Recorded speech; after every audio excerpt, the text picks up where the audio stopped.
Hello friends, ನಮಸ್ಕಾರ. ನಾಡು ನುಡಿ ಲೈವ್ಗೆ ಸ್ವಾಗತ. ಸ್ನೇಹಿತರೆ, ಇದೀಗ ಪಿಂಚಣಿದಾರರಿಗೆ ಸರ್ಕಾರದಿಂದ ಸಿಹಿ ಸುದ್ದಿಯೊಂದು ಇದೆ. ಇದೀಗ ಕನಿಷ್ಠ ಪಿಂಚಣಿಯನ್ನು 7,500 ರೂಪಾಯಿಗೆ ಏರಿಕೆ ಸಾಧ್ಯತೆ ಇದೆ. ಹಾಗಿದ್ರೆ ಈ ಸುದ್ದಿ ನಿಜವೇ? ವಿಡಿಯೋವನ್ನು ಕಂಪ್ಲೀಟ್ ಆಗಿ ವಾಚ್ ಮಾಡಿ.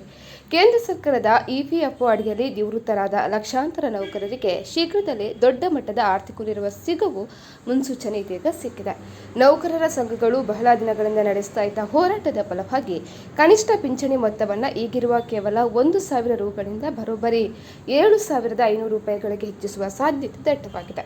ರಾಷ್ಟ್ರೀಯ ಆಂದೋಲನ ಸಮಿತಿ ಅಥವಾ NSC ಈ ಬೇಡಿಕೆಯನ್ನು ಸರ್ಕಾರದ ಮುಂದಿಟ್ಟಿದ್ದು, ಇದರೊಂದಿಗೆ ಪಿಂಚಣಿಯನ್ನು ತುಟ್ಟಿಭತ್ಯೆಯ ಜೊತೆಗೆ ಜೋಡಿಸಬೇಕಂತ ಹೇಳಿ ಒತ್ತಾಯಿಸಿದೆ.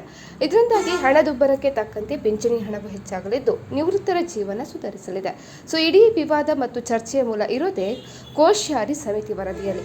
ಈ ಸಮಿತಿಯು ಈ ಹಿಂದೆ ಕನಿಷ್ಠ 3,000 ರೂಗಳ ಪಿಂಚಣಿಯನ್ನು ಶಿಫಾರಸು ಮಾಡಿತ್ತು. ಆದರೆ ಈಗಿನ ದಿನಗಳಲ್ಲಿ ಗಗನಕ್ಕೇರ್ತಿರುವ ಹಣದುಬ್ಬರ ಮತ್ತು ಜೀವನ ವೆಚ್ಚವನ್ನು ಗಮನದಲ್ಲಿಟ್ಟುಕೊಂಡು ನೌಕರರ ಸಂಘಗಳು ಈ ಮೊತ್ತವನ್ನು ಕನಿಷ್ಠ 7,500 ರೂಪಾಯಿಗಳಿಗೆ ಏರಿಸಲೇಬೇಕು ಅಂತ ಹೇಳಿ ಪಟ್ಟು ಹಿಡಿದಿದೆ. ಸ್ನೇಹಿತರೆ, ಬಗ್ಗೆ ನಿಮ್ಮ ಅನಿಸಿಕೆಯನ್ನು ಕಮೆಂಟ್ ಮಾಡಿ. ಅದೇ ರೀತಿ ನಮ್ಮ ಚಾನಲನ್ನು ಕೂಡ ನೀವು ಸಬ್ಸ್ಕ್ರೈಬ್ ಮಾಡ್ಕೊಳ್ಳಿ.